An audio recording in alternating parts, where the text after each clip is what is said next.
জম্মু কাশ্মীরে বীর শহীদ কনস্টেবল এবং শৌর্য চক্র প্রাপক মোদাসির আহমেদ শেখ ওরফে বিন্দাসের মা শামীমা আক্তারের নামে যে প্রত্যাবাসন নোটিশ জারি করা হয়েছিল তা ভুল নামের কারণে হয়েছে বলে জানালো বারমুলা জেলা প্রশাসন।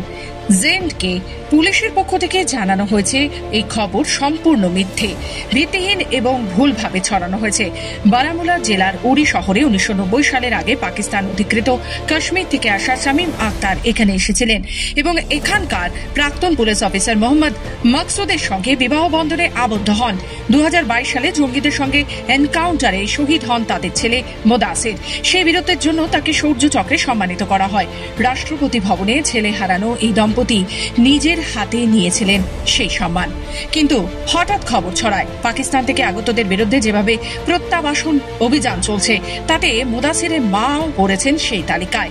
সোশ্যাল মিডিয়ায় তীব্র প্রতিক্রিয়া শুরু হয়। পরে পুলিশ ও প্রশাসনের তরফে জানানো হয় বারমুলারই এক অন্য শামীমা আক্তারের সঙ্গে তার নাম মিলে যাওয়ায় এই বিভ্রান্তি হয়েছে।